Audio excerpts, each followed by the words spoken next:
what we have covered so far in chapter 1, it should give you a chance to ask me questions and also to fill any gaps you might find in your knowledge. So,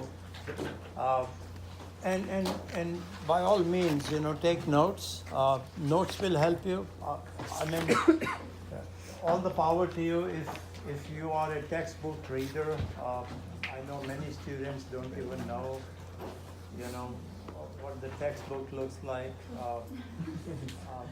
Many of you depend on, class lectures and notes. And if this works for you, you think,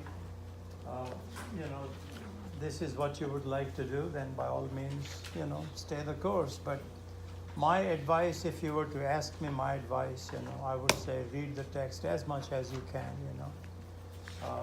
I know many of you work, you commute, you're married, you have kids, you have all sorts of obligations, but this is a challenge that you have taken up for yourself. So it behooves that you face up to that challenge by doing as much as you can. So, but regardless, so take notes. Help you. It will help you.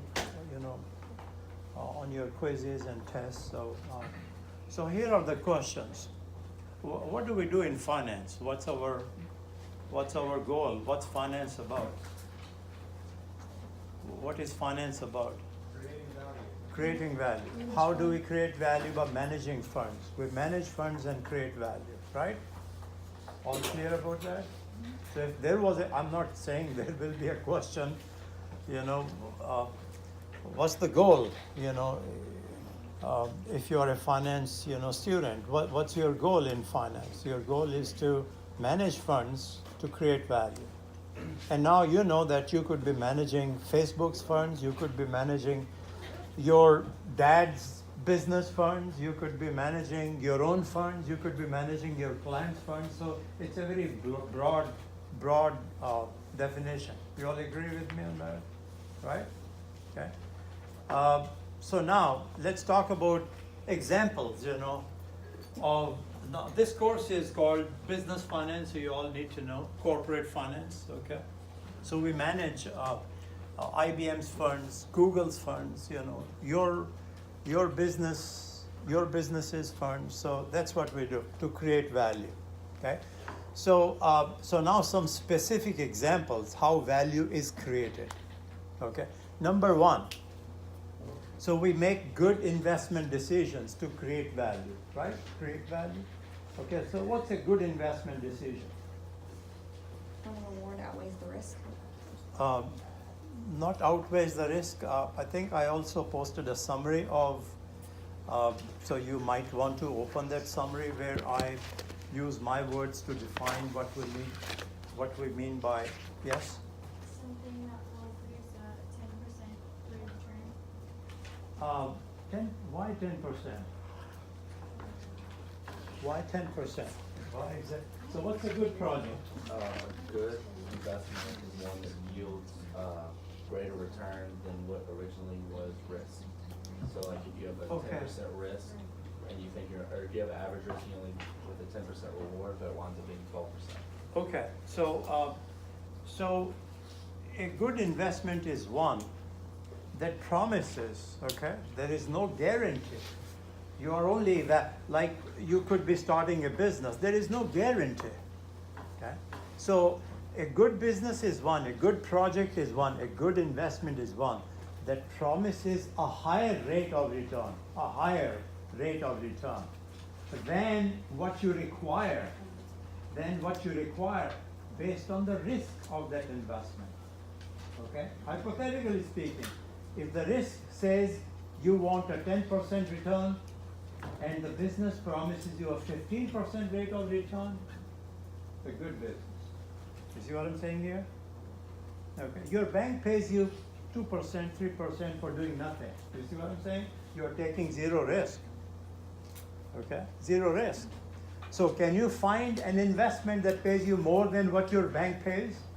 You see what I'm saying? Taking zero risk. If you can, you are creating value. Let me make sure you understand. Does anyone have any questions? pertaining to what I just said. What is a good investment? What is a good project? What is a good business? One that promises a higher rate of return than what you require or what is required based on the risk of that investment. Based on the risk of that investment. Okay? So this is how you create value. You take a lot of risk and you get 2% return. Is it worth it? That's what I'm asking you. You could lose a shirt on your back by taking a lot of risk. Making a mere 2% or 1%, you do nothing. Sit on your hands, your bank pays you 2-3% interest. Right? Okay. So that was number one. Number two, define capital structure. Who will define capital structure? What is capital structure? Current asset. Pardon me? Current asset.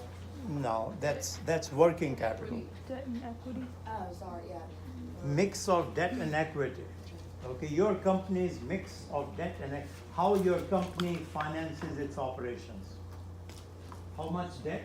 What percent of funds comes from lenders versus what percent of funds comes from shareholders, owners. How you finance your company.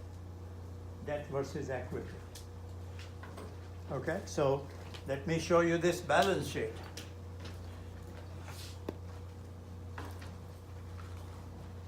Where do you see this debt equity, mix on this balance sheet? Where do you see this debt equity mix? On the right side, Pardon me?